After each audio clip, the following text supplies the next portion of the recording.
welcome to another episode of the Pakistan Experience, and it's quite an honor and a privilege because Dr. Sanjay Kathuria is here with us today. He has a Ph.D. in economics from Oxford University, and he's worked with the World Bank for the past 27 years. He's also a former Woodrow Wilson Center fellow and a leading commentator and thinker who talks about economic integration in all of South Asia. And that's what we've called him here to talk about today as well. He's edited a great World Bank report as well called A Glass Half Full, and rumor has it that he's working on a book on South Asia as well. How are you doing, sir? Very well, Shahzad. Thank you so much for having me. I'm delighted to be part of this podcast. No, thank you. Thank you so much for coming on, sir. Let's get some spoilers. What's the book about? So this was a project. It's still in the works. I haven't yet started writing it, but it's a more popular book than I usually write, more for a more general audience about trade, trust, and peace in South Asia. And I'm trying to look at, how trade can play a sort of calming influence, and not just calming, but actually help development in South Asia. And what would the future of South Asia look like? So I'm trying to look forward based on, of course, on the past. But 20 years from now, what would South Asia look like under different assumptions, under different scenarios? So that's what most of your work is about, and there's some excellently written pieces, and thank you so much for writing them. Let's maybe address the counter argument first. Let's take the elephant out of the room. Why are we so afraid of trade? Is it just because countries like Pakistan, apart from the trust deficit as well and the politics that we can't do much about, but is it also the fact that Pakistan is fearful of how large an economy India is, and it sees that more of as a threat than an opportunity? Yeah, I think this is an issue when all small countries are faced with, with trading issues with bigger economies, especially with giant countries. But I think the experience, if you look at experience different from fears, the experience tells us a very different story, right? So in our own backyard, right, India, Sri Lanka have a free trade agreement, right? And Sri Lanka has actually done quite well out of it. If you look at the products that Sri Lanka, or the gain in the FTA products has been much larger. And India, like all other large countries, the USA, China, all large countries in their backyards, they do provide what we call asymmetric treatment or early harvest. They give the smaller countries more benefits, earlier liberalization, and then give the smaller countries more time to adjust to trade. And let's not forget the prize, the golden prize, right? So trade will tell us that eventually, if we're talking of Pakistan and India, the Indian market is a massive market. It's a growing market, and that is your prize, in a sense. Even if let's say India is importing, $450 billion worth of, goods, and you get 1% of that market, let alone, 5%, you could dream, that could be an objective, a goal. Imagine the possibilities there. So, and I think there were many episodes, as we know, during, especially in the early, 2010s, 2010 to 2014, 15, there were several attempts to normalize trade between India and Pakistan, but somehow one way or another, different lobbies managed to stymie that. But I think it is more out of fear than out of, reality and experience. I think there is a lot more to be gained. Obviously, there will be winners and losers. That always happens in any economic policy, not just trade liberalization. But trade liberalization does focus the mind because it is an external threat. So, people gang up more, especially the affected companies have a strong lobby, so they can stymie. So it's a process. Countries do need to have a process for trade liberalization and free trade agreements, but I think it is doable. And not only is it doable, but it is an absolute necessity. I doubt it's a chicken or egg problem, and it's probably not an either or. But since you mentioned Sri Lanka, you've also written about how the number of flights from India to Sri Lanka, when they drastically increased, I mean, I think the figure is something close to 147, 148 flights that go from India to Sri Lanka in a week compared to probably 7 or maybe 10 from Pakistan. So that people-to-people exchange, does that bring in trade, or does trade bring in people-to-people exchange? I'm sure they both have a symbiotic relationship, but if we are to put it as an either-or problem, what needs to happen first? Well, I think it is, of course, symbiotic. If you have, free trade agreement, if you have, supportive policies, then certainly people-to-people contact will increase. But I think if both, let's start with a situation when both are stymied, right? As, say, for example, currently in the India-Pakistan case, where there is less of both or very little of both, then in that case, what can provide a spark, I think, is the people-to-people contact, because I think there is a lot of goodwill on both sides, because trade is governed officially, but people-to-people can be done autonomously by folks, by common people, and there is still medical tourism, religious tourism. We know the Kartarpur corridor that still goes on despite the poor relations between the countries. So I think that can provide a spark, a long-term spark, provided the higher ups, the policymakers, are willing to listen to their civil society, because there are unambiguous gains, right? So there are issues of, is it good for me to visit my friends and relatives across the border? Should my governments allow that? Unambiguously, yes, right? So there is a non-instrumental aspect to it. That means it should be done for its own sake, not for the sake of, not only for the sake of how it will be good for tourism or foreign investment and trade eventually, but it's good in its own right. But if one is to say, if there is some spark, the civil society dialogues, the track 1.5, track 2 dialogues, I think all of those are very good, should continue. Some of those are continuing, we know, but they've kind of lost some momentum in the last few years. I mean, the trade deficit between India and Pakistan cannot be denied. But even if we look at Sri Lanka, Pakistan does not fully capitalize the opportunity of maybe trading with somebody like Sri Lanka, where we don't have a relationship that can be considered as nuclear, for lack of a better word, as we do with India. Why are smaller countries like Pakistan not even fully realizing the potential for trade for countries like Sri Lanka, where we seemingly have friendly relationships with? Yeah, I think it's a very good question, and I think the main issue eventually boils down to, export competitiveness, overall, industrial and economic competitiveness. So what do the countries have that they can trade with each other, right? So uh, trade in final goods, there are a few things they share with each other. They, consumer goods, textiles, cotton, yarn, on all of that Pakistan export. Sri Lanka has very good managerial strengths, fresh products, and so on. But at the end of the day, there isn't that much of exportable final goods that the two countries can export to each other. A lot more can happen if there is better connectivity, if trade facilitation were better, costs of trade were lower. But here, I think we come to the issue of trade complementarities, to the issue of trade in intermediate products and creation of value chains. We know in the last 20 years, there has been a lot of the dynamic part of world trade has been trade in intermediates, trade in parts, trade in processes, right? You produce all over the world and you finally stitch together a product in a final destination. That is the most dynamic element of world trade, which is fostered by two major things. One is low tariffs, and second is very quick in and out trade, right? So goods come in quickly, go out quickly.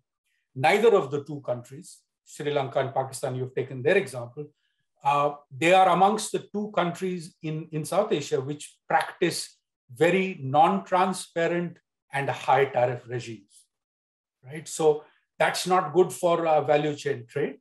Both countries have this.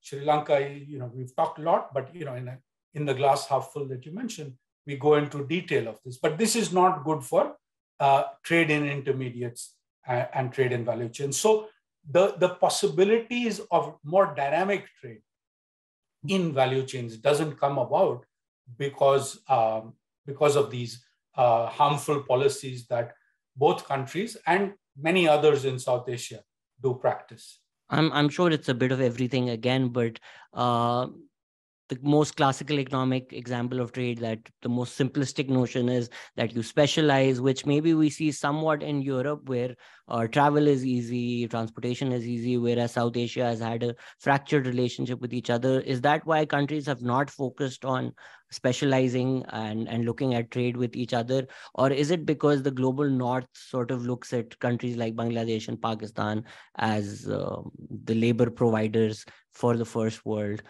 which is why we're more focused on selling products to the global north as opposed to looking at each other?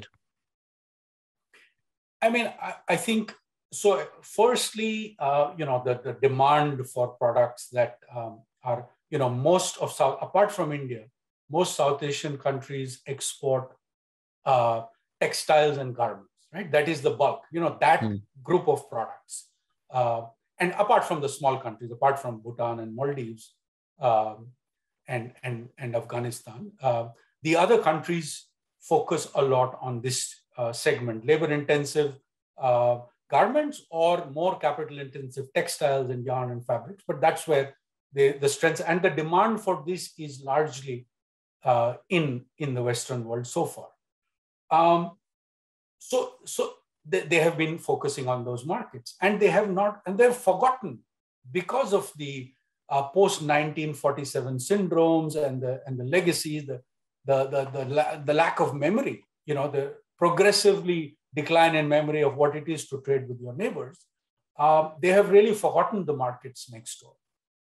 And as I said, if you are going to get into the dynamic elements of trade, like Europe does, right? Europe is a massive, big factory, right, where there's constant shipments in and out, and as well as same is the case in East Asia. That we don't have in South Asia for the reasons that I mentioned, both for the value chain trade is the high tariffs, the non-transparent tariffs, the very poor trade facilitation. As far as India and Pakistan are concerned, the other country could be sitting in the Antarctic, as far as trade costs are concerned. It is so expensive to trade with each other. And this is, I'm talking pre-2019, before the current regime prevailed, before the trade bans and all occurred. So same with Bangladesh, Nepal. It's cheaper for Bangladesh to trade with Brazil than it is for Bangladesh to trade with Nepal, even though it's like next door, a few hundred kilometers away. So these kinds of things don't make for good. So then you get into trade, which is, long-term, which is less sensitive to times, less sensitive to, to tariffs and so on and so forth. So it limits the possibilities, which are immense, right? Which we've documented even, and I think it's conservative when we said in A Glass Half Full that based on 2015 values, trade in South Asia could have been 3 times as large as it was then in 2015. It could have easily been. And that's just the tip of the iceberg, because it didn't include services. It didn't also include the more dynamic, it's a static model. So it didn't include what could happen, once trade picked up, once value chain started off and so on. I do want to talk about this notion of Paratariffs, but you do talk about it being a bubble and it might burst soon. But for now, Bangladesh has seemingly moved ahead of Pakistan as far as textile exports are concerned. What have they done right, and where has Pakistan missed out on? So Bangladesh, has so many impressive achievements, right, in the last 2 decades. And certainly, yes, I think there are many lessons for Pakistan. I think there are 2 data points which make people sit up in Pakistan, right? So one is that Bangladeshi exports crossed Pakistan in 2014, right? Total exports from Bangladesh, they exceeded Pakistan for the first time in 2014. And then GDP, that's even bigger one that you can sit back in your chair, is in 2019. Bangladesh crossed Pakistan's GDP. And many achievements, right?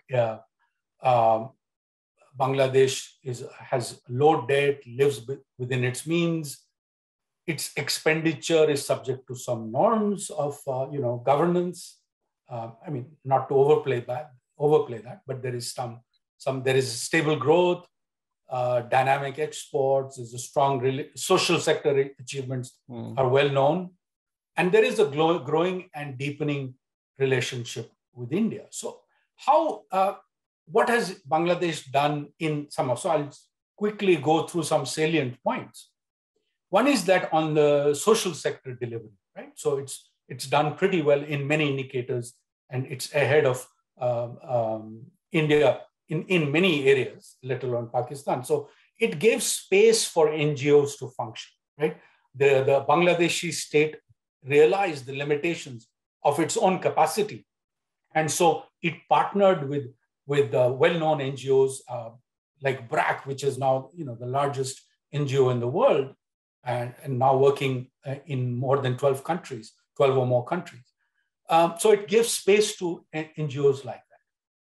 It also gave space to a particular segment of the private sector, right, which is the garments industry, and implemented that policy so well that the private sector was just focused on garments, right? I recently wrote about that in Foreign Policy as well. So that 85% of Bangladesh's exports, merchandise, are garment-based. Now, this is an achievement. There is also a problematic side to it, the lack of diversification. But for now, if you focus on the achievement, it's resulted in a very dynamic growth in Bangladesh's exports. It is the second or third largest garment exporter in the world. Sometimes it's Vietnam, sometimes it's Bangladesh, but they're right up there after China. And what the government did is that it had a particular set of enclave policies for the garment sector, which it executed well, and it also did not crowd out the private sector on the macro space, right? So it had low debt, lived within the means, so interest rates, inflation didn't go crazy, right? So that encouraged the private sector to invest strongly in the garment sector. So it kind of carved out so far that engine has been running well. And then this the female empowerment aspect is also a very strong element in Bangladesh's growth. It has a much higher female labor force participation, running 35-36%, much higher than India and Pakistan, which are in the low 20s, 21-22%. So there's there's voluntary family planning, the garments employment, which employs 3 million plus women. There was the microcredit sector, which again gave a lot of boost to women's agencies. And I said the conservative fiscal management on the coming back to the macro and giving some numbers, external debt, right? So in Bangladesh, it is barely 20% of gross national income, the latest World Bank figures. And the same figures show that in Pakistan, it's twice that, right? So, and that has been growing. So a country like Bangladesh bailed out Sri Lanka last year, gave it a currency swap of around $200 million. And for many people, when I wrote about that, people just couldn't understand that, right? It was something that they could not get their heads around. Here was Kissinger's basket case of 1971, now lending to Sri Lanka, supposedly, the darling of reforms, soon to be upper middle income country in South Asia. How on earth did it come to such a pass, right? So positive achievements from Bangladesh, of course, and very poor economic policies in Sri Lanka.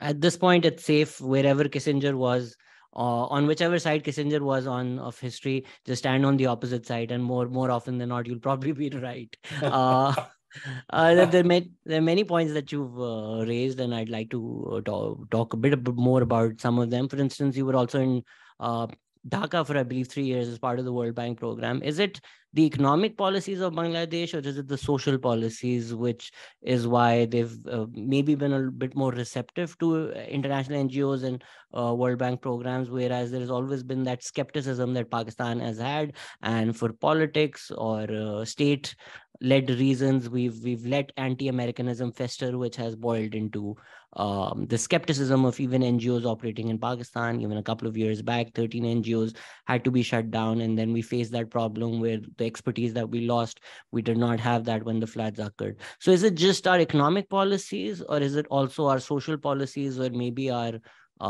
security concerns, because of which we've not been able to fully leverage international programs?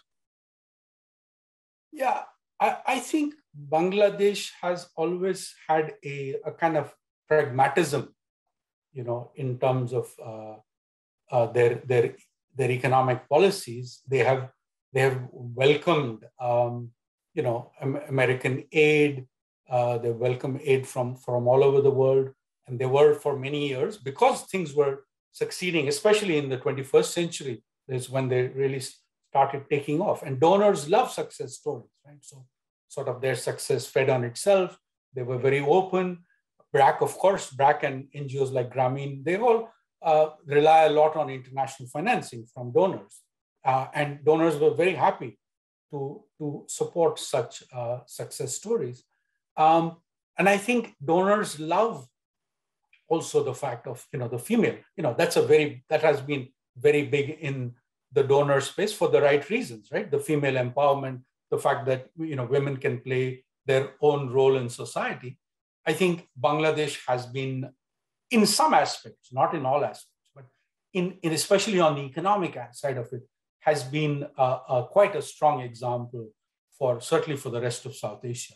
So and as a society, I think they're far more, they're open. I think they wear their culture on their hearts very strongly. The cultural aspect is very strong in Bangladesh. Although religion is there, right? But I have a feeling that from what I saw is that it practices a more secular form of society in the space that it gives the culture. The Bengali culture that it has, it gives a lot of space to that. And in that, there is, I think, in giving that space, it strengthens, its own, innovation capabilities. It allows more, entrepreneurs to come up. I think that's one strong distinction also, if I were to draw, that the entrepreneurship between comparing Bangladesh and Pakistan, I would say it is stronger. It is stronger now in Bangladesh compared to Pakistan. It's also mentioned often in Pakistan that corruption and crony capitalism is to be blamed. We do see, I'm not that well aware of Bangladesh but as far as I know, those things also do exist in Bangladesh to a certain extent, if not to such an extent as they do in Pakistan. So do we sometimes miss the forest for the trees when we focus on these things, as opposed to our policies which need to be corrected, as opposed to just focusing on who's right and who's wrong? Yeah, I think there's no doubt about it that there is corruption is an endemic issue in Bangladesh. If you look at the global rankings, it's very much there at the bottom of the rung. Like it is. So I think the issue is more in terms of, at least for now, I would say the differentiation is in terms of the moneyed elite, crony capitalism. I think the way it has affected Pakistan is not, it hasn't really had that same negative impact in Bangladesh. Now, I think in Pakistan, from what I have been reading, studying, there is the influence of the elite families, what Mehboob Haq used to call the 22 families. This continues, that kind of cronyism continues, with the result that there is protection from both domestic and international competition, right? Rent seeking. Don't get me wrong. Bangladesh is also sheltered from international competition. Tariffs, paratariffs, all very high there too. But as I said, they had carved out a space and executed the space well for the garment sector. In Pakistan, there are some data points which are, I think, mind-boggling. And I think they should have made policymakers sit up a very long time back. So Pakistan's trade to GDP ratio, right? So the extent of trade that pervades its economy, the trade to GDP ratio peaked in 1993, right? Get this, right? So, and this peak was at 38% of GDP. The world was just starting to what has been called hyper-globalization in the 90s, right? The world was just starting to get into that phase of intense globalization, which peaked in 2000, 2007, 2008 during the global, just before the global financial crisis. So, for example, India peaked in 2012, right after the global, at 56% of GDP. So this is a fundamental question that Pakistan would need to ask, that the world was getting more and more into a trading, is trading with all guns firing on all cylinders, right? Increasing massively the share of trade in the world economy. And same time, Pakistan's share of trade in the GDP, in its own GDP, was declining. So I think that's a strong, it's a smoking gun, if you like. Not a very good metaphor, but and it has had, and I think that's the fundamental question. And I think it is all comes down to the policies which are dictated to and made for a very small segment of society. And that's the, it betrays. So both domestic competition and international competition has been kept away from the influential companies in Pakistan, as a result of which they don't want to export. What we call in economics the anti-export bias is very strong in Pakistan, and it results what we have seen, right? So you have, from time to time, you have successive economic and current account deficits, and they go up to such a point, then as happened recently, then you have an economic crisis. I mean, every government that comes in talks about export, talks about import substitution. The anti-export bias that you're talking about, are you referring to the fact that our industries focus on domestic and even international rent seeking, where the government subsidizes these industries and they give them a captive market in terms of their local market, and they're very happy to take profits in the local market, and they're not incentivized to export? Exactly. So you have high protection, even in sectors where you are actually globally competitive, right? Even there you have high protection, but there because the domestic markets inherently are small. Even a massive country like India, for so many products, it needs the global market. So let alone Pakistan, right? So if you are going to focus on the back of high tariffs and non-transparent paratariffs, if you're going to focus on the domestic market, then inherently that is going to limit your scale, your size of your company. And that means you don't really, your global ambitions will be limited because everything is protected. So you are subject to buying things from the, non-competitive domestic suppliers. So you don't get new products, you don't get new exciting entrepreneurs because they think that everything is far too expensive to source from Pakistan.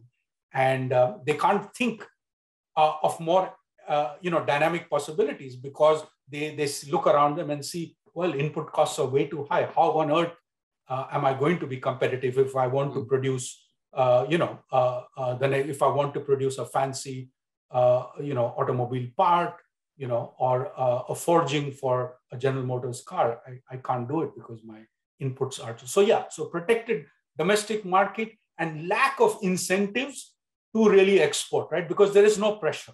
So that's the kind of, overall, you sort of grow up, the industry grows up on the back of such protection, and therefore, over time gets so used to that kind of mollycoddling in the domestic market, then when the government tries to introduce more competition, they are then they are up in arms and they say, we can't have that. And then you have the dreaded SROs come up, one after the other in different sectors, which often, as we know, targeted at, specific companies, even though they are written in a way, in a sort of disguised way. But we know that they are targeted for a handful of companies to protect them. So what we're getting wrong is, I think, what India even practiced protectionism for a few years for their infant industries, and Bangladesh did it, but they did it with the intention of letting the infant grow up.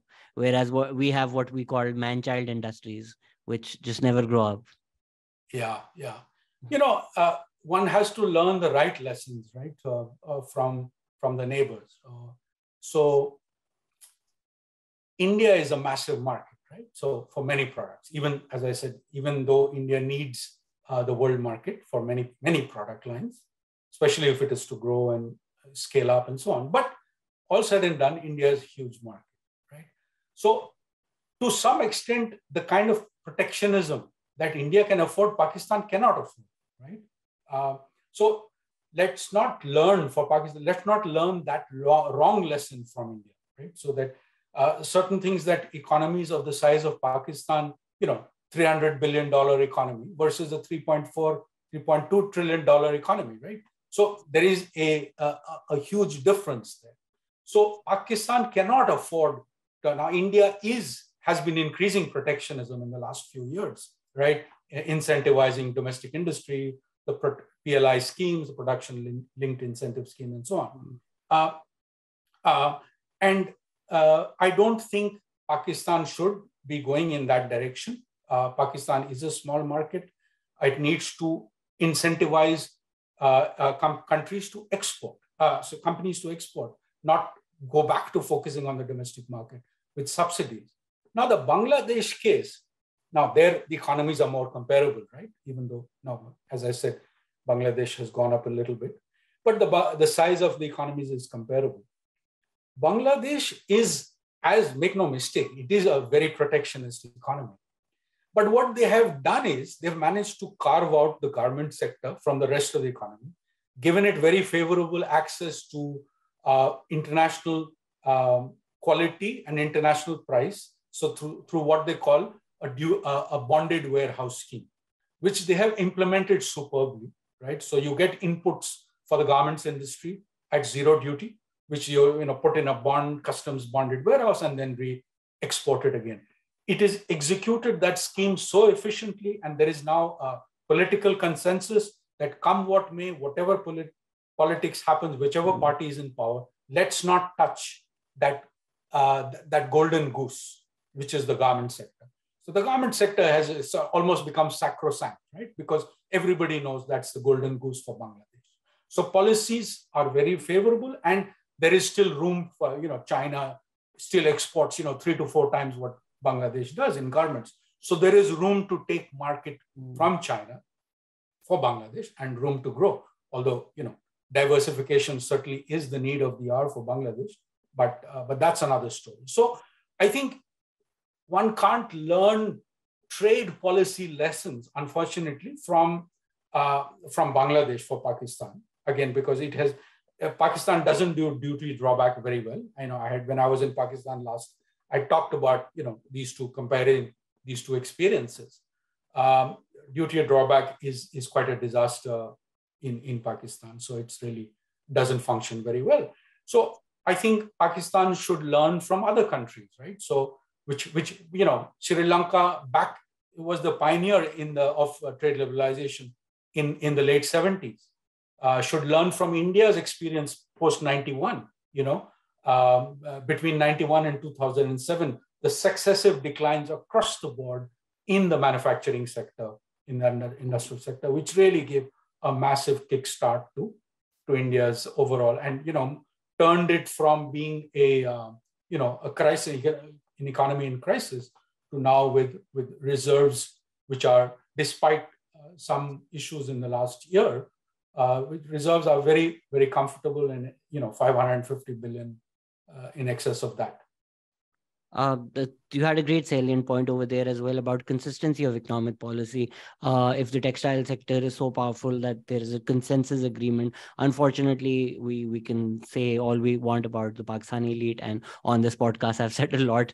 But to their credit, they're also faced with inconsistent economic policy. If dollar rate is going to swing by 20-30% in a month or two, it's hard for them to also plan for the future. And you talking about it in Pakistan. We loved having you at my alma mater, and hopefully we can do that again soon. I just wanted to ask another question. You mentioned about Bangladesh is debt, but you've also talked about that Bangladesh has learned to be okay with their current account deficit. There's this huge fascination in Pakistan about current account deficit, and somehow it's seen as an indicator of the economic health of Pakistan. And there's a lot of politics around it as well. So I'd love for you to talk about that idea that is the current account deficit honestly something that a country should be concerned about, or is the debt to GDP ratio a lot more important than simply having a current account deficit for a year? So there, if I may, I can go further back. I can unpack that even further and take it in three strands. So trade deficit, current account deficit, and then come to debt. So let's start with the trade deficit, right? So very often countries focus on these bilateral deficits, right? India does it with China, Bangladesh does it with India, Pakistan used to do it with India, right? We have big trade deficits. Oh, we have to correct this deficit, right? Trump did it all the time both with China, India, Asian countries, right? But that is just a political construct, right? The bilateral trade deficit is a meaningless economic term, right? Because it doesn't say much for your competitiveness for the trade sector. What matters is your overall trade deficit. You have surplus with some, and deficit with others. So what matters is the overall trade deficit. And what matters even more is then I come to the current account deficit, because the current account includes especially for services and remittances, right? So overall non-factor services, and especially in a South Asian context, remittances. So current account is your net position after accounting for goods as well as remittances and other services. So is a current account deficit bad? Not inherently. In fact, poor countries, like now I would say almost every country in South Asia, they should be running small and manageable current account deficits, which in a macroeconomic sense means that you're drawing on savings from the rest of the world. That means your investments is more than your domestic savings.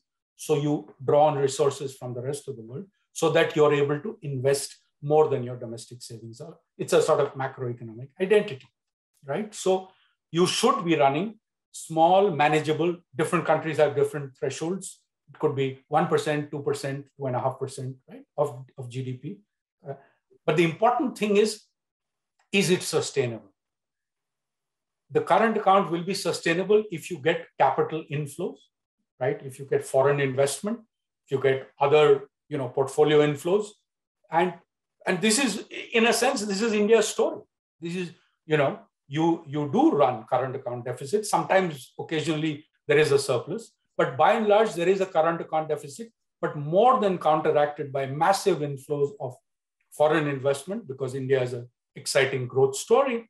So companies come in, invest, create exports, because that's what the biggest source of export creation is, quality foreign investment.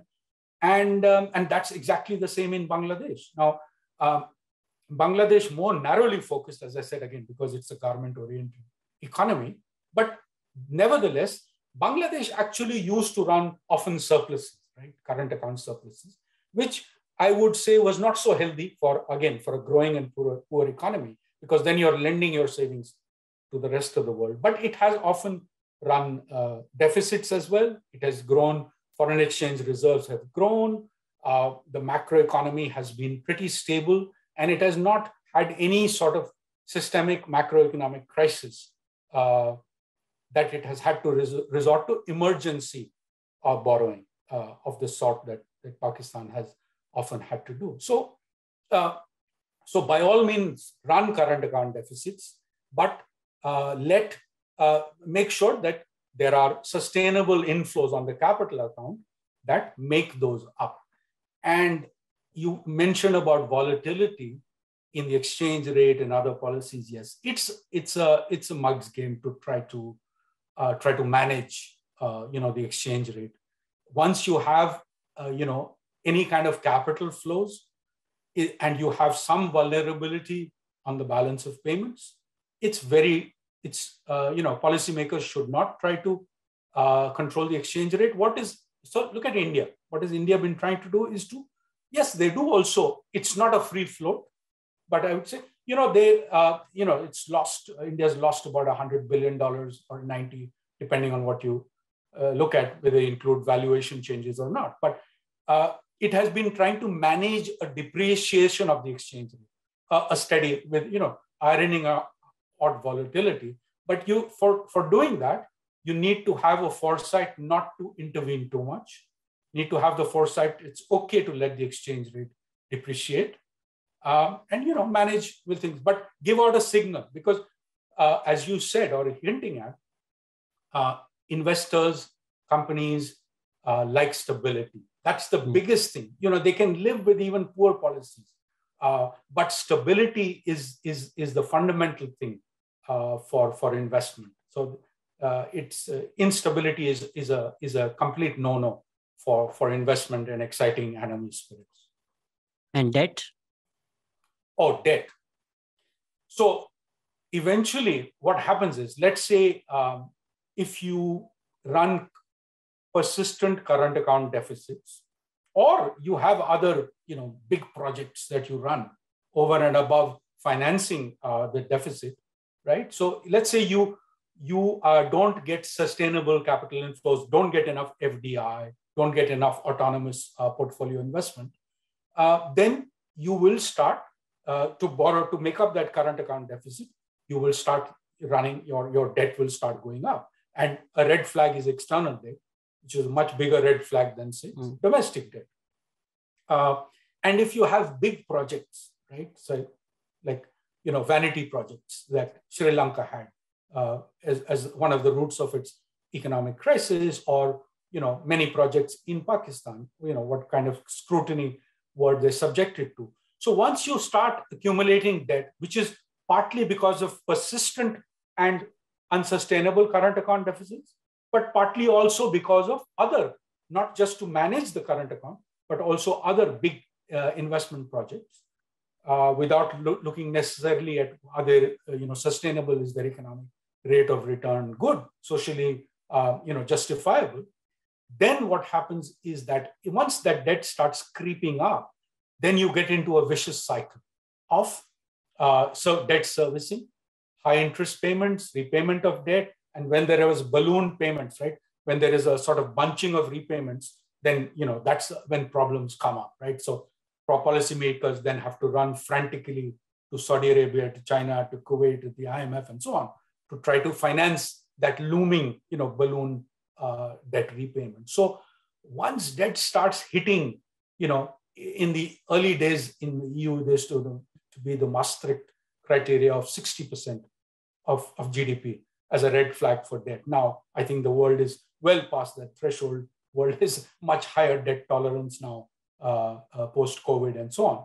Nevertheless, there are some markers, and I think Pakistan, it seems to me, is in that space of red flags on debt, simply because its revenue intake is so low, right? So therefore, if half your revenue, tax revenue, is going to be made up just by interest payments, so close to half, right, 40 to 50%, then what's left, right? If you take that away, if you take away military expenditure, then what's left for growth-inducing expenditures and for the social sector, right? So I think then Pakistan is certainly in that space of red flags, simply because of the very low tax revenue. Again, that in turn we come back to this cycle, right? That in turn relates to the very strong hold that elites have on society, in that they don't want to be taxed so much, right? And of course, the tax base is also very low.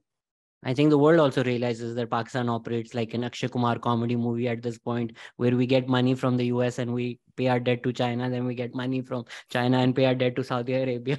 And now it's come to a point where they're like, we will pay you once IMF pays you, and both the money will come at the same time so that you don't use one credit card to pay the other credit card bill. There was a lot of fear mongering in Pakistan about Sri Lanka, and I believe the ratio over there got to 1 to 1, which is debt to GDP, and or at least close to that. Uh, is Pakistan actually close to Sri Lanka? Because over here it was quite hard to tell, because both the leading political parties had their own politics on the matter. So it was very hard to separate fact from fiction. By independent accounts, we were never that close to default, but as somebody who might have an impartial outside view, uh, should I mean, Pakistan should be fearful of the Sri Lankan situation, but are we in any way close to that? So Sri Lanka is a much worse case for many reasons. One is that its debt is much higher. It is now, I think, somewhere 120% of GDP, 120, 21. Pakistan is, I think, 70, 75. You would more than know the numbers, but it is in that ballpark, 70 to 80% GDP. It's when you fail, but your friend got a 2 on 10, so you're like, at least I'm better. Right. Exactly. At least I failed at 45. And one good thing that Pakistan has avoided is in Sri Lanka, the debt is weighted towards the external sector, right? Whereas in Pakistan, the debt is still, there is a huge amount of domestic debt, right? So you can print rupees, you can't print dollars, right? To pay overseas bondholders. That is the problem in Sri Lanka.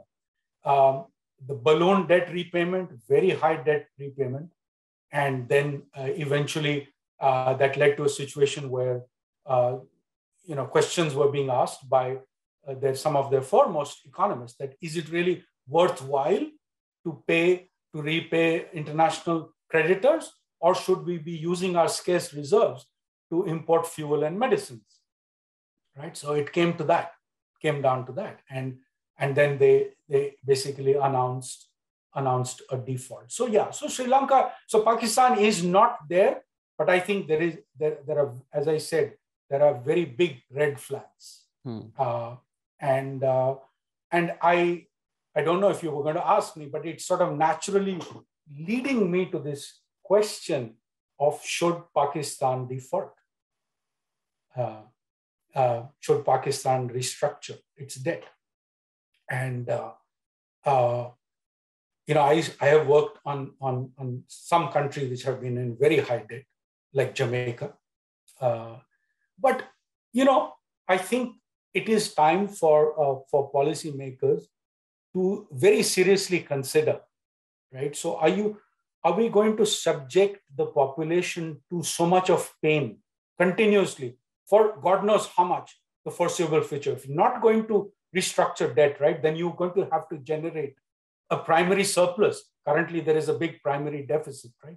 You're going to have to generate enough revenue and not spend it so that you can, start to reduce your debt and grow fast. So there will be if you're really interested, if the debt is to be repaid over the long term, then there will be a lot of pain ahead for the population because of debt servicing, right? And this, as I said, high debt is a huge problem, especially if you have low revenue. Or do you want to swallow the bitter pill with all its costs, right? No. Seriously consider debt restructuring, one shot decline. There is, you might say, well, there's be a loss of credibility in international markets. Well, the question is there credibility now? What do you have to lose versus a significant decline in the present value of GDP of debt, right? That's the end goal, a major decline in the present value of GDP, present value of debt, and therefore, and then sort of, begin life afresh, as it were. But mind you, only if you're prepared then to take on all those sort of taboos especially the rent seekers, the money elite, because otherwise you're going to go back eventually in 5 years, 10 years, go back and debt will go back again to the spiral, right? So that has to be taken, that bitter pill or consideration of that bitter pill, along with very serious accompanying economic policies. And of course, creditors, World Bank, IMF, everybody will have to be on board. Is Pakistan ready to swallow the bitter pill? In the words of Imran Khan, absolutely not. Because however we look at this problem economically, it's also a political problem.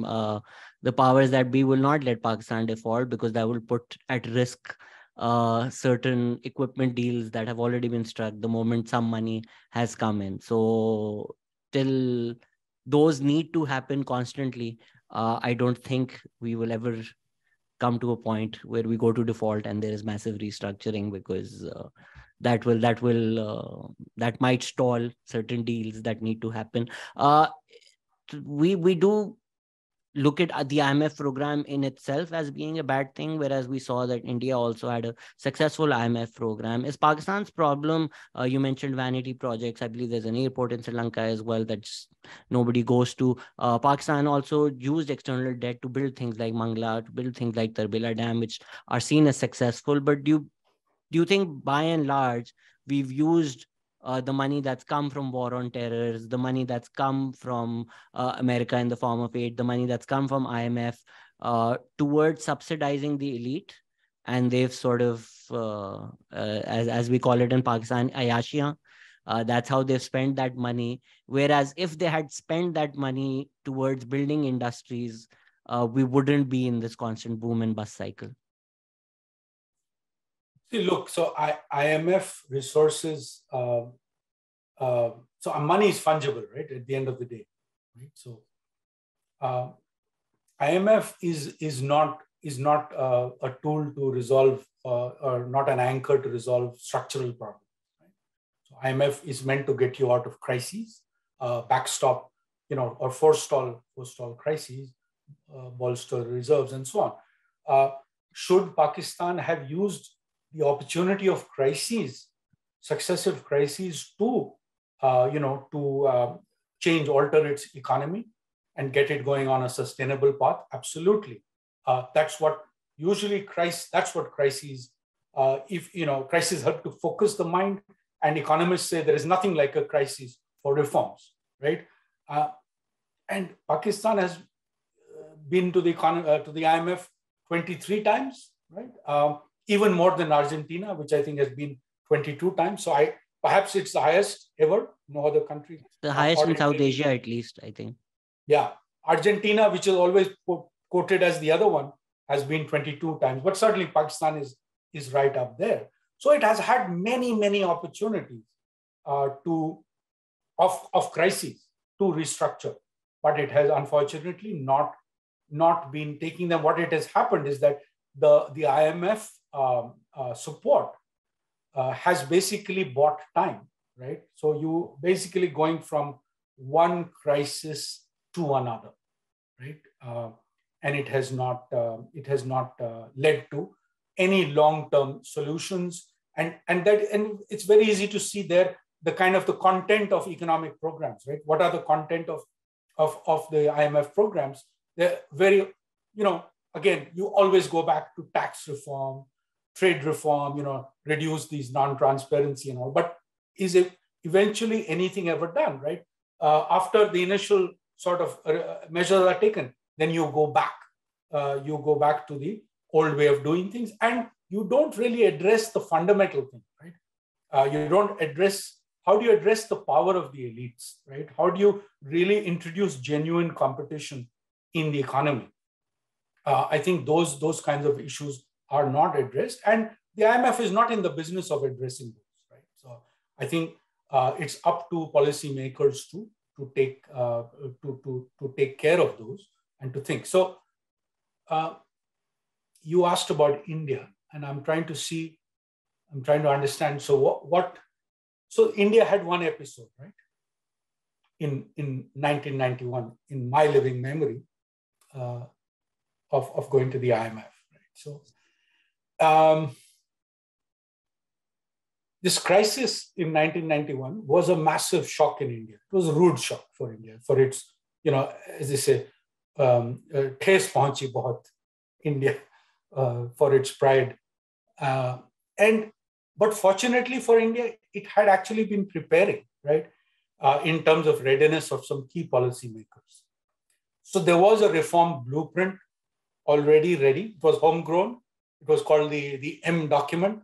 At least one of the reform pieces prepared in 1990, I think, by Montek Singh Ahluwalia, a key policymaker during the crises. The model that the economic reform model, taking advantage of crises, was that you would have some major significant change in 1991 when the crisis happened, where the IMF came in and the World Bank supported, and then continued and significant change thereafter, right? So by no means small, non-trivial changes, but continuously for the next 5 to 10 years. So, it attacked tariffs. So, for example, average tariffs before the crisis were 81%, and in 1990, and the individual tariffs were in excess of 200%. So, average tariffs went down from 81% immediately to 56% by 1992. Industrial licensing was scrapped. The exchange rate was liberalized, starting with the 19% devaluation. Very quickly, by 1993, you had a liberalization of the exchange rate. And so all of this was a quick and a well-considered reform to the response to the crisis. And then, that I think governments came and went, but the reforms kept moving forward. There was a thriving debate in India on the reforms, what should come next, what should be their pace. And then one other thing that India did, learned the lessons from its own experience of 91, when it had to go, had to pledge reserves to the gold to the Bank of England, physically had to fly and gold to the Bank of England to get, support for in sterling support for its reserves. But so it started shoring up reserves, right, as I had mentioned earlier as well. And then there came the Asian financial crisis, which I think a lot of the Asian countries, certainly the lessons they do from was that let's not go to the IMF again. And how do you do that? We build up reserves. India also learned that lesson, right? So India's reserves from less than $6 billion, I think in 1992, they went up to $267 billion by the time of the global financial crisis, right? So reserve proofing, shock proofing, right? This is what India did, learning that lesson. And I think it is, of course, fortunate for India in a sense, fortunate for India that who was in charge, who was the prime minister during reforms, during that first crisis, was P.V. Narasimha Rao, right? Not very well known before that. He was a non-committal. He was usually liked sitting on the fence, not taking decisions. The consensus builder in chief was Narasimha Rao, right? Who saw the most dramatic policy changes seen since independence, right? So it is fortunate because if Narasimha Rao could build that kind of atmosphere, that consensus in the cabinet for that kind of reform, it made it more sustainable, right? And then again, there was massive continuity. We had within less than 2 years, you had Atal Bihari Vajpayee for 6 years, very well-known figure in Pakistan, of course. So he continued, very pragmatic and sensible prime minister, if there ever was one. So again, 6 years he continued, and then we had 10 years of Manmohan Singh after that, right? So huge continuity overall in the reform landscape, and a lot of societal consensus on what should happen. So I think India was in some sense fortunate that these figures were in charge, but also there was a more strong foundation of the society and debate and and the institutions that kept those things going.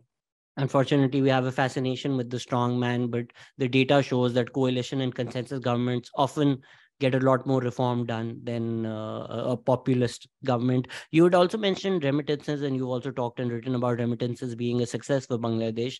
We had Atif Mia on the podcast, and he said that he felt like pulling his remaining hair out when he heard that the previous government was focused on increasing remittances, because the whole idea of remittances is that you export your talent abroad and then they send some money behind back to their families, and that is somehow seen as a success.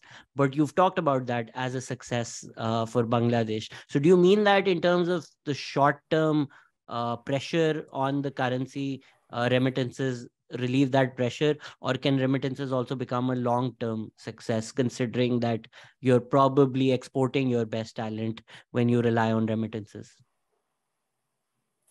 Yeah, I think there is, it's a double-edged sword, right? Remittances are a double-edged sword. Certainly, they may help to manage the overall current account. We discussed that earlier. So they help to keep that overall external payment space in check, keep pressure off the currency. Second point is, if there are no jobs at home, exciting jobs at home, as long as you are not in a autocracy and people are free to travel and migrate or go temporarily for work, then people will go abroad for work. And it's better than not working at home, right? So they have an outlet, they send money back home. They also, remittances are known to be anti-cyclical, and they help, their recipients to cope with economic shocks. They help in poverty reduction. They help in education, especially when they go to women in Bangladesh. Very often the recipients are women, female-headed households, or the men send them to women who then use them for, education of their children, or, small construction and so on. So it is certainly a double-edged sword. And some countries can afford more to send them out than others, right? So India, which has the highest remittances in the world in volume terms, but not as a share of GDP, of course. But India could perhaps afford it. India has a vast reservoir of talent.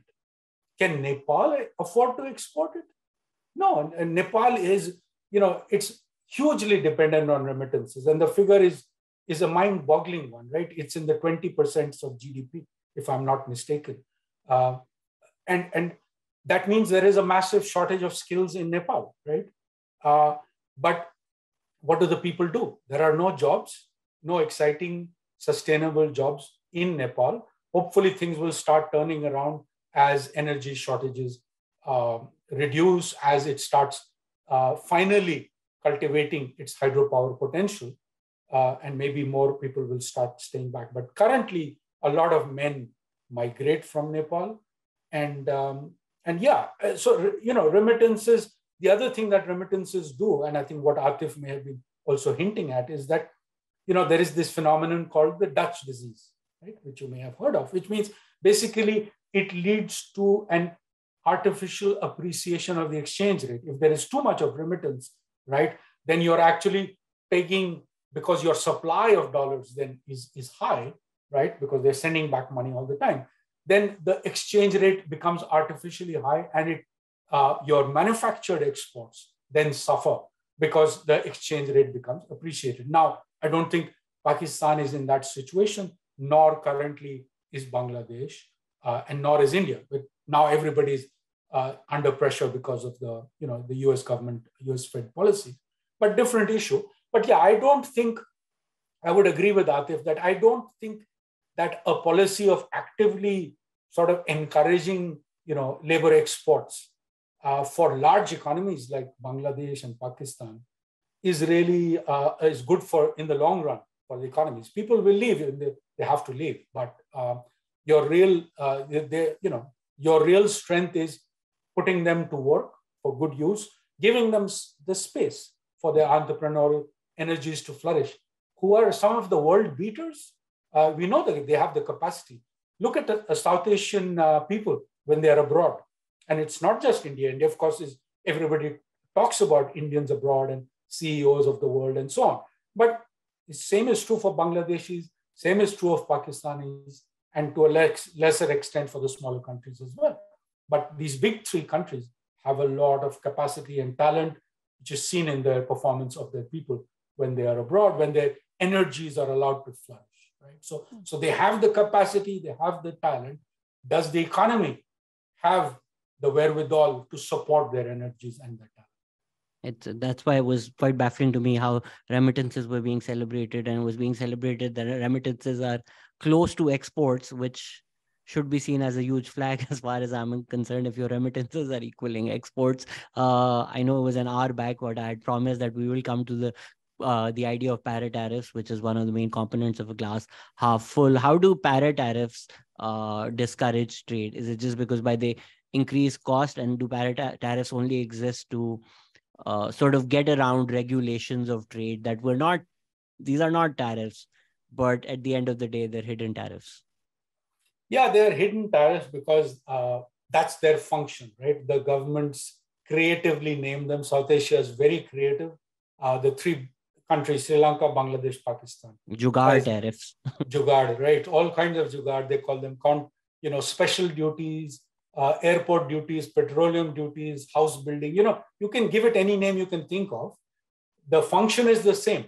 They are imposed only on imports and not on domestic production. So their function is, what is an import duty? Something that is levied on imports and not on domestic. So a countervailing duty should not be confused as import tariffs, right? If there is a countervailing duty which is imposed on imports, it's only imposed to the extent that the same duty is also imposed on domestic products. So when, let's say, you have a 5% duty on garment imports, and the same 5% is levied on domestic production, then it is not an import duty. It is a countervailing duty, and to equalize the playing field. These para-tariffs, unfortunately, South Asia is so creative, these three countries, and they've used them. They are not visible to the public eye unless you really dig deep. Our friends in Bangladesh, a think tank in Bangladesh, the Policy Research Institute, has made it its business to annually produce a comprehensive state of para-tariffs. They go line by line item, and they document what's a para-tariff, what's not a para-tariff, and then they do an aggregation, right? So they have been producing, it's the most amazing database every year that been produced for the last 10 to 15 years. So we know through that para-tariffs in Bangladesh have been rising. When we had access to para-tariff data in Bangladesh, in Pakistan and Sri Lanka, thanks to the World Bank, we similarly were able to document the pervasiveness of this creature called para-tariffs. Now, what's the problem? The problem is, one, when you account for para-tariffs, then obviously actual tariffs are much higher than what a simple aggregation of tariffs is telling. Secondly, para-tariffs are not even included on the table, are not on the table when you have free trade agreement negotiations, right? So for example, SAFTA, which is, the South Asia Free Trade Agreement, which is anything but a free trade agreement. You don't even put these para-tariffs on the table because, they're not demanded. The negotiators, the partners haven't demanded it. Perhaps they weren't aware of it during the times when SAFTA was being discussed. But also governments don't want to put them on the table because they want to hide them. They want to keep them non-transparent.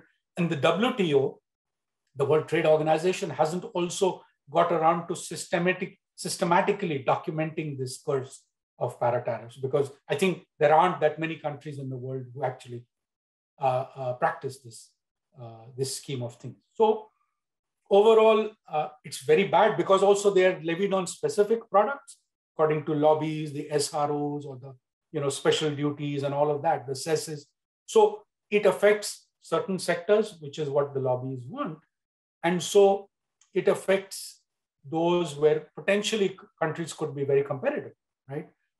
Footwear, for example, or garments for Bangladesh, where Bangladesh is already competitive, but you have these high tariffs and para-tariffs. So it's not a good phenomenon.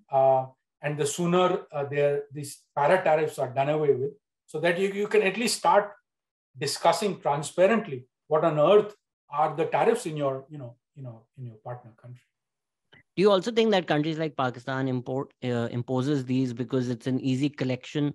We've not been able to increase our tax base or bring a lot of people in the tax net. So the reason I think a lot of times Pakistan imposes high duties is because it's an easy collection of money.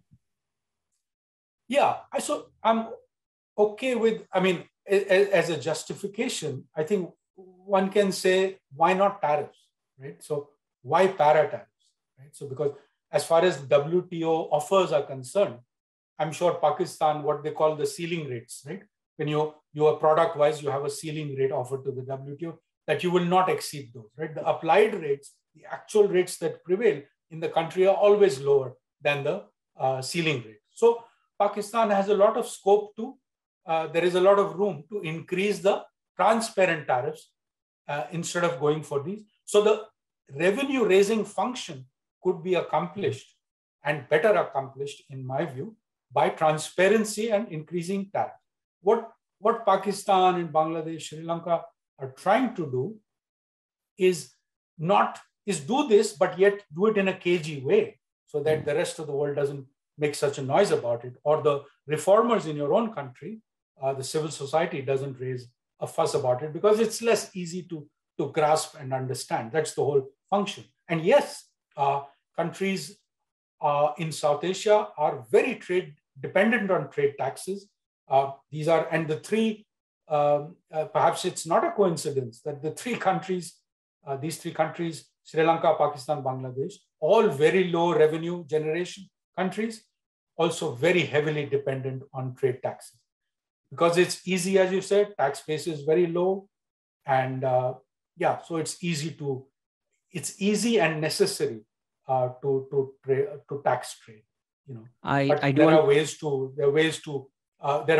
get over that and to start reducing overall import tariffs. I do want to get to the questions people have sent, but you talked about this interesting idea of hearts between Bangladesh and India, where the little markets where people can exchange. I'd love for you to talk about that concept, and can we dream of something like that happening on Vaga? Well, you know, I in fact suggested that, you know, for Vaga, for the LOC in Kashmir, and, you know, why not? I mean, after all, what are these border hearts? They're nothing but a way for people to mingle, actually.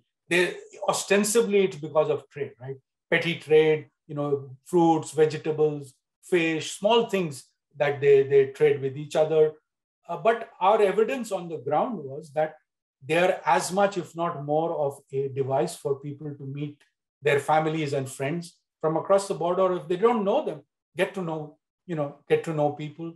It's so small, like even with Bangladesh and India, if our projection was that if they boom the number of hearts, currently there are 4, they're planning to increase them to 6 and 8. But our projection was, even if they boom, then the commerce ministries of the two countries need have no fear, right? At best, under most optimistic assumptions of the growth of border hearts, they would at best form 1% of formal trade. So commerce ministries rest easy. They're not going to leak into your formal trade, right? But they perform a really amazing function of generating people-to-people contact. Now, Vaga, I mean, if there is a will to do it, there is absolutely nothing standing in the way. We know there is I've done that Vaga border crossing, beautiful crossing. It warms the heart to do it. Especially when you don't have that the soldiers, the evening ceremony. That I think is something that we could do away with. It's a spectacle, but it's too macho a ceremony for my liking. But I think Vaga border or other no man's land, we could engineer a heart under supervised conditions. People go meet each other, trade sarees and dates and small products, salwar suits, lawn suits and all of the things that they love with each other. We know that when there are Pakistani exhibitions in India, they get sold out on day one, right? And they have to, 3-day exhibitions get sold out in the first few hours. Hey, I have to then requisition emergency imports from Pakistan for the other 2.5 days and so on and so forth. So I would fervently hope that, that we have examples like this, that the powers that we can learn. It is a very, there are no costs. What are the costs? Politically, yes, but what are you doing? You're giving, a couple of hundred people an opportunity to meet. It's a very controlled experiment, if you like. You can try and see what is the cost, but then also see what are the benefits, right? There are lots of people who want to meet and chat and with each other. So give them that opportunity. Kartarpur is already happening, despite all the noise from across the border. So it will be a similar, small, controlled experiment. Actually, smaller. Kartarpur is a much bigger thing than a Wagah border or other border heart could be. So yeah, I'm all for it. As much as I've been a critic of the regime and the government, Kartarpur was a great initiative, and hope we see a lot more of those. So the first question is, why is the GDP growth of India falling since 2016 onwards? What has been the impact of disruptive policies like demonetization on the Indian economy? Yeah, so actually the growth rate in India has been falling since the peak of 2007, right? So, sorry, not the growth rate, the investment rate. After the global financial crisis, I think the investment rate peaked in the upper, I think it was 36% of GDP. And then after that, it has been falling. Demonetization, I think, has been a factor. You're absolutely right. And what demonetization did is it created an issue of demand in India. Is there insufficient demand? Because it hurt a lot of the small scale, rural-based, semi-rural-based folks industry. So, and this was also a period of rising global uncertainty. And Indian growth rates have been falling continuously since 2016. Right? So all of this, I think, led to, of course, with growth rates, it's a chicken and egg issue, right? So one feeds on the other. But I think overall, a decline in growth rates also, affected the animal spirits of entrepreneurs. Seems now, though, private sector has turned very bullish in the last, if you look at the last 6 to 12 months, right? They're looking at, there's suddenly India is being talked up globally, right? As the alternative to China, supply chain diversification, all of that, right? So in a sort of geo-economic, geopolitical space, India is being talked up hugely, increasing its weight in the Morgan Stanley index for global emerging markets, all of that. And the private sector in India, including the big three companies, the Tatas, Adanis, and Reliance, are really talking up the India story. So I think now perhaps this might reverse the growth in the decline in investment. Political commentators like Najam Sethi are huge proponents of demonetization in Pakistan. Is the idea wrong to begin with, or do you feel like it could have been executed better and there is some merit in the concept of demonetization to fight corruption? It's a very tricky issue. I mean, now we have more cash in India currently now than there was before demonetization, right? So it's, are you affecting, so with demonetization, you will affect the stock, right? And you will, even if it is done perfectly and it's handled beautifully, you will affect the stock of money underground, right? Or the cash. But then will you affect the incentives for the flow, right? Or are you going to subject the population to sort of needless pain only for the underground economy and the cash economy to start flourishing again? I think that's the question that has to be seen. Are there any successful experiences globally?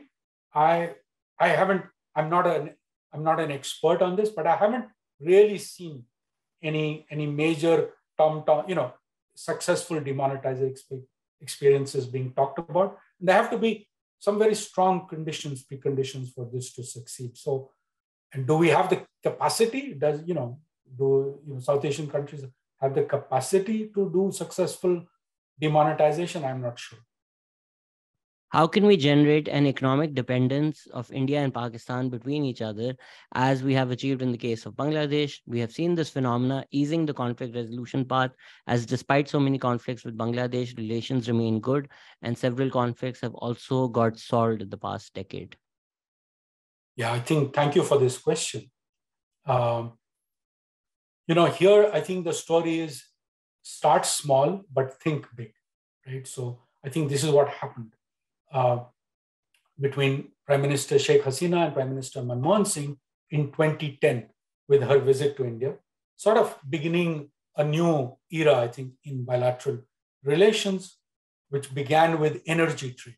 That really, I think, opened the door, opened the sort of the whole pipeline of overall relationships. So it started with trade. India started exporting a small quantity of energy, I think in 2012 it was.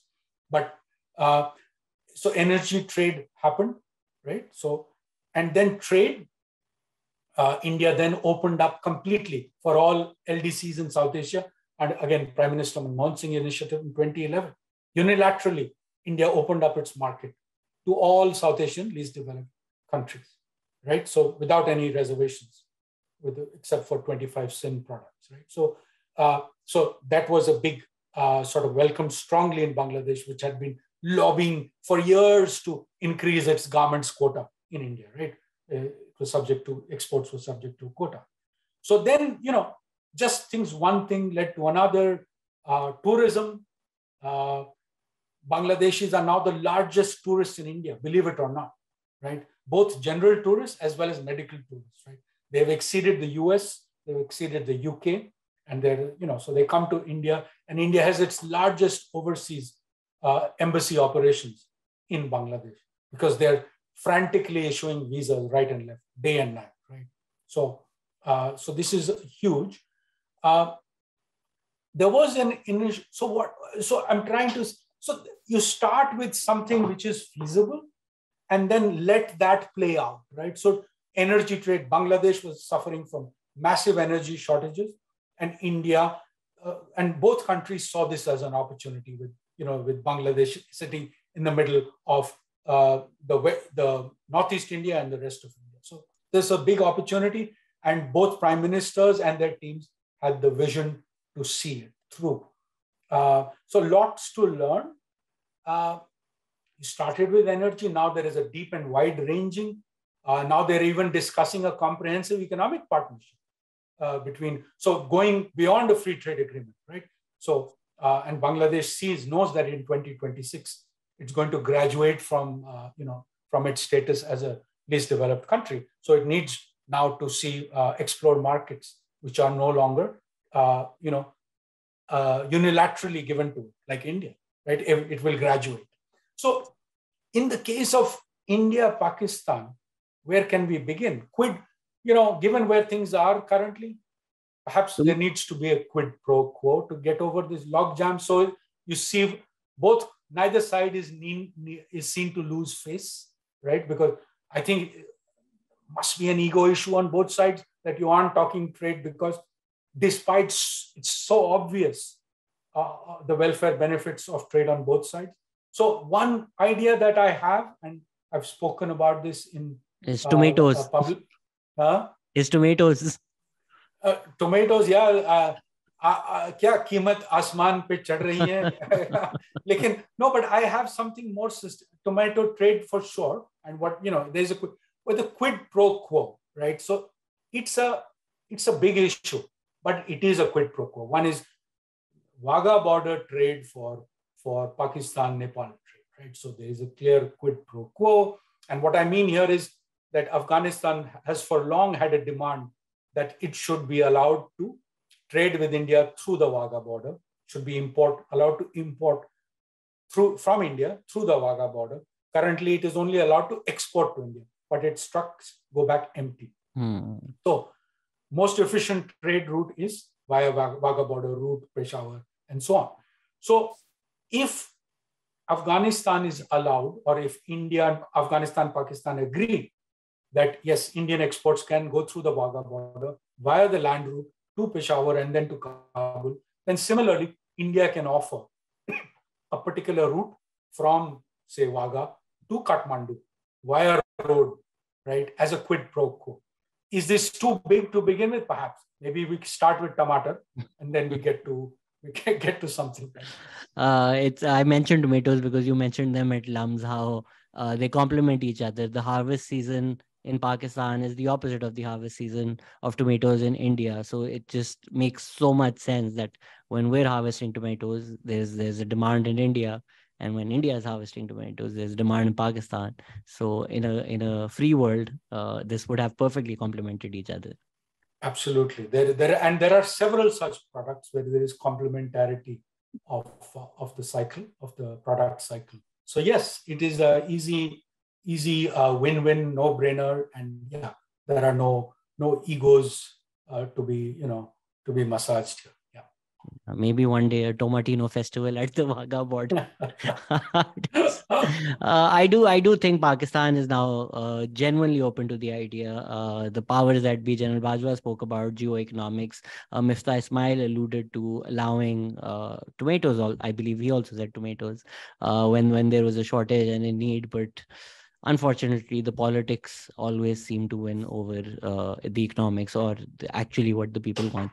How does he rate the economic policies of the Modi government, policies such as the PLI scheme, corporate tax reduction, power and labor law reforms? Okay, thank you. So labor law, I think, it's always been a problem in India because, and this has been largely true in most of South Asia, that you have a problem of you can hire, but you cannot let them go, even when your firm is going through a downturn or has no demand. So I think what the Modi government has done is empowered states to take decisions on labor, letting labor go. And I think it's a good thing, freedom to the states to take. So there is some competition between states. Now, we know in this new world that is unfolding before us, perhaps, one has to also be looking at, especially with now the gig workers, informal workers, one has to be thinking of a different way of protecting when most of labor is employed in a different way, right? When most of your labor anyway is informal, then this labor law firing workers becomes moot, right? Because they're hired under different kinds of contracts. But so far as it goes, is empowering of states at a more decentralized level and allowing them to take decisions. I think it's a good thing. On power, started off, India has done the good things with the 2003 Electricity Amendment Act, right? So electricity bill in 2003, it did all the standard things, allowed private sector into generation, unbundled, distribution, transmission, generation, allowed private sector in the distribution space and so on. So that was all, standard 101 in electricity reform. But now I think new problems are coming up, which will be very familiar in Pakistan, which are to do with, the losses of the distribution companies, right? So, and this is a serious problem. So the government has now an Electricity Amendment Act of 2022 to address this. And I believe this will now allow competition in the distribution space and allowing the private sector they don't have to build their own lines. They can use the same network as the existing discoms. And that I think is a very interesting idea and will build genuine competition. So we'll see how that works out. But I think the government is seized of it. And as I said, the problems are there.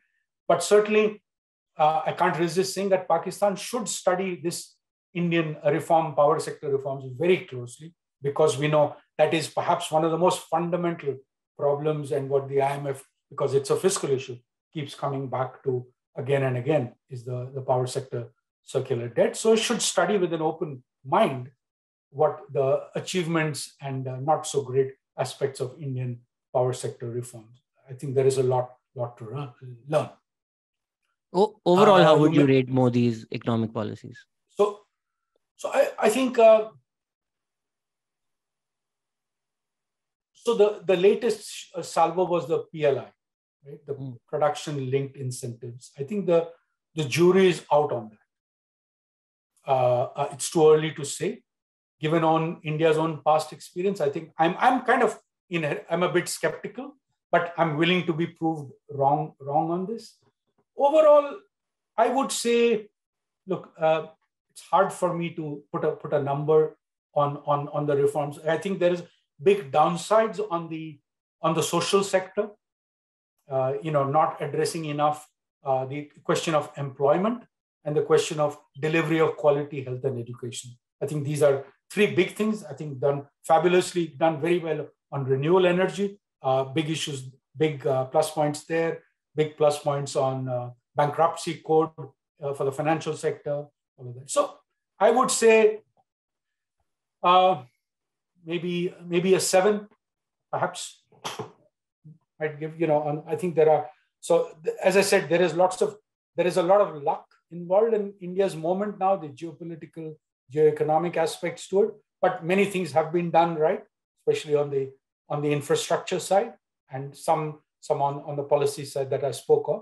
But there are I have some big question marks on trade, on where trade is going on PLI, and then also on, addressing significant issues on employment, health, and education. This is an interesting question because it is from a former student of yours. Malik Moeen sends you his regards, and his request is: economic interdependence was thought to prevent warfare, yet the Ukraine war proved otherwise. Energy dependence on Russia didn't prevent Europe from sanctioning it and transitioning away to other sources, nor did Russian dependence on Europe prevent it from launching a war. How does he see the economic dependence peace linkage theory working out in the future in light of this evidence? Thank you, Malik Moin, and hello to you as well. Yeah, I agree. Trade is being weaponized today. We've seen this everywhere. But to me, it doesn't really negate the logic of interdependence, right? And creation of constituencies for peace, right? So you are creating those constituencies. Word there. I guess my counterfactual question would be, could things have been even worse without this interdependence, right? Of course, you have the ability to hurt somebody because of the dependence, but then, maybe there would have been less the softer approach, and the fact that there is dialogue going on and there are openings for the dialogue. I think all of these are the positive aspects. I believe this logic still works for democracies, right? And the fact, obviously one side is not a democracy in the Russia-Ukraine story, at least not in real terms, is the problem. One can hope that all countries, again, closer to home, countries in South Asia, if they work towards deepening their democracies, all of them, then I think this logic becomes stronger and stronger, right?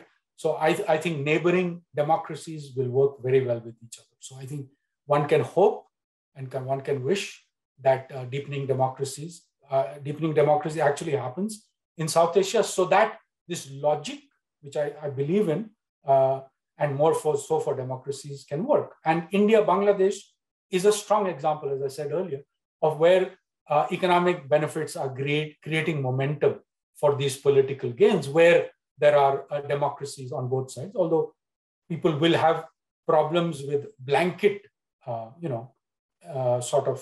labeling of democracies. But I think broadly, one can say that these are democracies, and India and Bangladesh are going from strength to strength in their bilateral relationships. I mean, America is a democracy, but probably has started the most wars in the past few decades. With specific to Pakistan, when a country has next to nothing exports, which means it hardly earns foreign exchange, yet for all its needs, from food to luxury items, the country is reliant on imports. In the above situation, what an economist could do, and what does economics as an analytical discipline say about the future and survival of such a country? He's essentially saying our elites will not change. What can the economics do? Right. Well, unfortunately, my friend, there is no short-term fix. Short-term fix comes from the IMF and other, friends of Pakistan. And exchange rate devaluation cannot solve the problem, right? So some people will say, "Oh, devalue," but that's not going to. It will just, you might get a temporary boost, but then inflation will go up, debt servicing costs will mount, and all of that. So there are problems, right? So one, there is no short-term fix. So what can you do in the short run is that, relatively short run, I would say short run, medium term, is support what you have, competitive product lines, right? So textiles, fabrics, some IT services and all of that. Now, I had a fantastic experience when I went to Sialkot and I learned about what they had done, right? They got their own logistics, their own airport, their own customs clearance and all of that. So an undoubtedly competitive sector like sports goods and related products, from medical equipment and so on. So Sialkot did it on its own. Can Pakistan generalize that, support competitive sectors, learning from its own private sector, right? Or letting the private sector do similar things in other places which are not, right next to the sea, like Karachi, Can it do the same thing in other places, Lahore, other places which are dynamic hubs of economic activity? In the long run, as I said earlier, there is absolutely no getting away from increasing domestic and international competition, erasing that anti-export bias, and of course, improving the investment climate. And number one there is of course the power sector. We talked about it, but there is no getting away from it. There's no magic bullet. But some things can be done in the short run or medium term. But really, I think it needs to happen now, because crisis after crisis should be telling Pakistani policymakers that more of the same is not going to cut it. What impact the energy war between Moscow and the West will have on the Pakistani economy? Winter is coming. Can we use this global crisis to the advantage of our economy? Well, crisis, as I said, crisis is supposed to drive reforms, but Pakistan has made 23 trips to 19th Street in Washington in the IMF. Shows otherwise. Can this time be different for Pakistan? I have not seen anything, unfortunately, that makes me optimistic about reform directions in Pakistan. The policies, I don't know how one can sell those, even for a politician who wants to sell it. They're inherently people friendly, right? Like I call trade, trade between India and Pakistan is trading in the name of the people. So similarly, domestic policies, which really go to the heart of addressing cronyism, are people-friendly policies. So they will hurt vested interests, but they are people-friendly. So can that narrative be shifted? Unfortunately, I don't see, politics better than me, but I don't see that narrative happening. But if I were a politician and if I really was keen to do that, I would start by labeling it as people-friendly reforms. Pakistanis have probably made even more trips to the 14th Street in Washington, D.C. India is likely to be a $5 trillion economy, maybe by 2025. What is the potential of a truly integrated SAARC, if at all a possibility? Yeah, so I would use South Asia. I mean, SAARC is a body, but I would use a broader metaphor of South Asia. And I believe, and I have written, India can and should carry South Asia with it. But for that, as they say, do haath se tali bajti hai, takes two to tango. So you need, countries need to do their own share, and India needs to carry this South Asia story. Pakistan should work on trade normalization with India, which will, have successive benefits and open up many other possibilities. Sri Lanka should deepen the free trade agreement it has with India. I believe it may be about to start now under the current president, Ranil Wickremesinghe. Bangladesh and India should work on this comprehensive economic partnership. And then what should India do? India should work actively to encourage foreign investment in the region, because that's what encourages diversification, builds supply chains and value chains, right? So India should really encourage that. And we recently, my sort of legacy project with the World Bank was this regional investment pioneers in South Asia. And we documented very closely what it would take to encourage intra-regional investment. So India should encourage that. And India should also increase its imports, encouraging this through, actively providing information, beefing up its embassies in the region and so on. So this would be all in the name of creating this interlinkages and interdependence, right? And power trade. Power trade, I think, is a huge possibilities, right? So replacing fossil fuels by hydropower. I mean, the sky is the limit. Nepal, Bhutan already doing, Northeast India to the rest of India and Bangladesh. CASA is stopping currently in Pakistan, the Central Asia, South Asia region, the pipeline, oil pipeline, but sorry, not oil, power distribution. But there is no reason why it couldn't go to the rest of South Asia, right? You could have an integrated energy market where Afghanistan and Pakistan could be the conduit to bring in power from the Central Asian countries through Afghanistan, through Pakistan, to the rest of South Asia. So I think the sky is the limit on that. It is possibility. India is trying to get into manufacturing. Manufacturing is more, or reinvigorate its manufacturing. And manufacturing is more amenable to supply chains. So I think there are possibilities, and I am an eternal optimist. How to address the perennial gap in female participation in workforce in the South Asia region? I believe in your last article, you said the numbers for female participation in the workforce is between 15 to 25% compared to 75 to 85% of male participation. So how to address this gap? Yeah, I think learn from Bangladesh to begin with, where they have really empowered women. So there is voluntary family planning to begin with, right? Which has allowed women, then, okay, you've taken care of 1 or 2 children, now you can go into the workforce, right? So that's a very important part of empowering women. Then garments happen.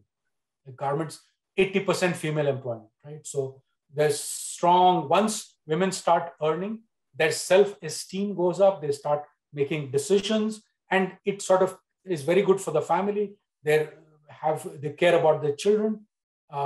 They care about education much more than men do, etc. And then microcredit, which again empowered women. So I think this is, this is not a short-term story. Getting women back into work is not a short-term story. It goes all the way from firm level responses, so government responses to societal responses, right? Because how do you look at women working? The fact that there are other women working in garments factories, so mostly women are working with other women, actually helps males, fathers and husbands, helps them to send their wives and daughters to work in garments factories. So this is a long-term agenda, but we could certainly start by learning from Bangladesh. I don't have a question, but ask him to talk about MGNREGA and its success in India. The conversation is needed in the subcontinent, especially Pakistan. Simple but highly effective government schemes. Yeah, I think, Manrega is certainly it's a Mahatma Gandhi National Rural Employment Guarantee Program. It's a success story. I'm not an expert on that, but what I do know is that they've used decentralized implementation, a lot of power to the gram panchayats. There is direct cash transfers, cashless, going through the mobile interface. And there is huge demand for more, right? Which is a massive indicator of the success of the scheme. I think there was just a study done last week, done by the Aziz Premji Center, which showed that somewhere between 20 and 80% of the income loss incurred because of the lockdown in 2021 was addressed by this scheme. So they got compensated between 20 and 80% of the income loss. So yeah, I think all power to such schemes. There is certainly not enough of it in India or in any other country in South Asia. Maybe Sri Lanka has a different issue. I think they have a lot of welfare stuff going on in different spaces. So I think Sri Lanka has to look much more closely at its overall welfare program. But for the others, yeah, more power to schemes like this. Of course, with doing it better, reforming it, addressing the pitfalls which are inevitable in something as big as this. Unfortunately, so many people in both of our countries still think of welfare programs as something wrong or handouts, whereas they contribute so much to the economy. I know we've taken a lot of your time. This will be the last question. What is your opinion on Pakistan's core economic problem? Atif Mia said real estate and rent-seeking elite. Do you agree with this? Yeah, I think I do agree with it. I think I've already said, I think the real estate is basically a reflection of the lack of real investment opportunities. So a lot of the focus is going into a very unproductive sector of real estate rather than getting into manufacturing and adding economic value. But, you know, it's a symptom of the lack of economic opportunities, and of course the symptom of the hold of the economic of the elite. Pakistan has many elements of what can be called, I think, an extractive state, right? So crowding out of the private sector, the very large military, 4% of GDP, military expenditure, very high interest payments, low taxation, low expenditure on social sectors, right? Very low. And essentially elite-driven policies where you can define the elite in a broad sense to include private sector, families, private sector, and the army and other, chosen handful of other elites. So yeah, I would agree with that characterization. At this point, I've done about 250 of these podcasts, and in my assessment, all of problems of Pakistan can be encapsulated in 2 words: the elite. More often than not, they're the problem. Dr. Sanjay, thank you so much for your time. It was an absolute pleasure talking to you. Thank you very much, Azad, and likewise, it was a delight. And thank you to you and to all your listeners for those wonderful questions. Thank you, sir. Hopefully a lot more of these cross-border conversations, and hope your dream of economic integration in South Asia can be realized. Thank you for listening. Take care. Bye-bye.